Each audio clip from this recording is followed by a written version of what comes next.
and having been warned in a dream, they departed by another way. You know, in that retreat series I did before Christmas called Atomic Habits of Prayer, I explained the 4 stages of prayer along with the 4 habit sort of behavior changes. But one of the areas I got the most questions on was on the 3rd style of prayer, listening to God. In fact, I continue to get questions about it, does God really talk to us? And if so, how can I hear it? How can I hear Him? And the answer to that question always, yes, God is talking to us always, at all times. And we need to be attentive to that. But then the question is, where and how is He speaking to us?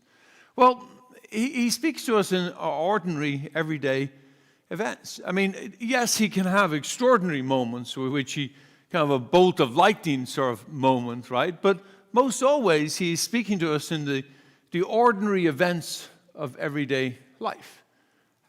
He speaks to us in creation all the time. I think oftentimes He's screaming to us through creation, telling us His will for us and for creation.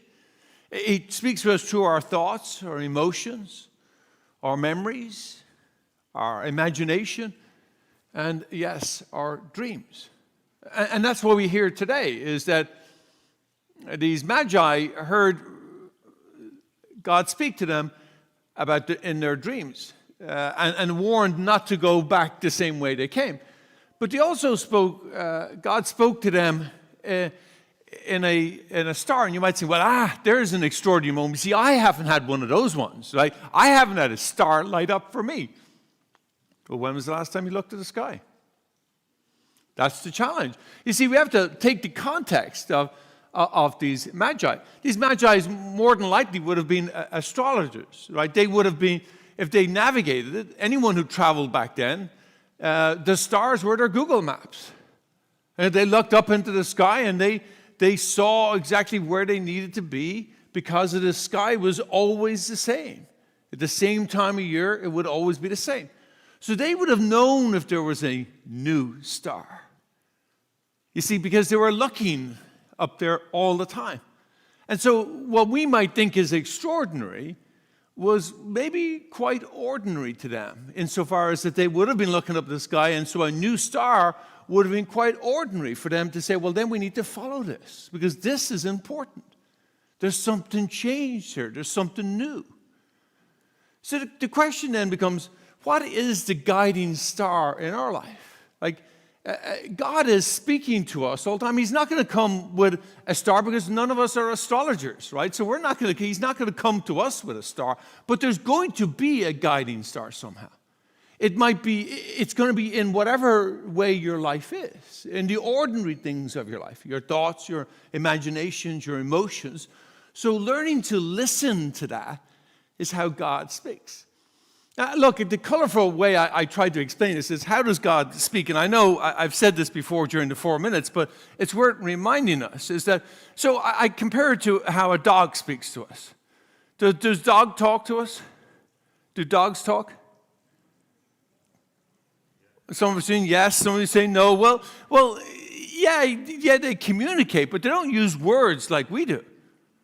Like, dogs are communicating all the time. My dog, a German Shepherd, they are incredibly communicative. Like, they've got their ears up, ears down, ears sideways. One ear goes one way, one ear goes the other way. Their tail up, tail down, ears back, ears forward, hair up, hair down, stretch forward. I mean, there's so many things they're communicating.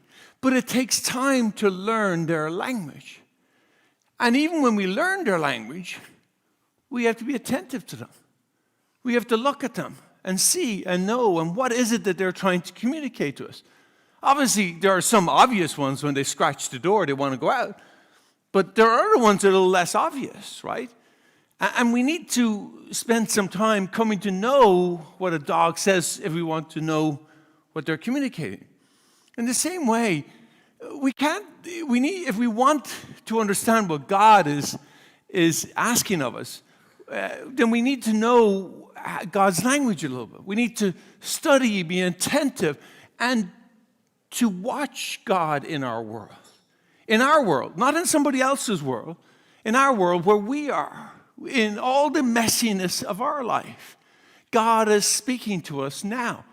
And there is some guiding star, some light that is shining the way for us. But we have to be attentive. We have to want to hear. And we have to want to understand. And so what is that work? I mean, you've heard me say it 1,000 times. We've got to be men and women, boys and girls of prayer, attentive to what God is saying in all times of our life. You see, oftentimes when people get sick, say, oh, God's got my attention now. Well, God was speaking to you when you were well as well. God is speaking to us when we're sick and when we're well, when things are going phenomenal, when things are going disastrous, and in between. God is talking to us when we are busy and when we are quiet. God's talking to us at all times, but we're the ones who turn away. We're the ones who are not attentive to the guiding star in our life. So then what is our work today as we come to this table to be refreshed and renewed and strengthened? Is to be a little bit more keen, to see and to understand what God is communicating to me, to you today. He's going to communicate to every one of us in our life, not talking to somebody else. Sometimes we might get it through somebody else. So today, God's light, what we call the light of Christ, is the light that guides us. But we have to pay attention to what is the guiding star. What is the message that God wants us to do today in our life? So let us be attentive. Let us find a way to be ever more attentive to God in our life, to listen carefully, to see where He is guiding us, and whatever star there is in our life, to do His will today.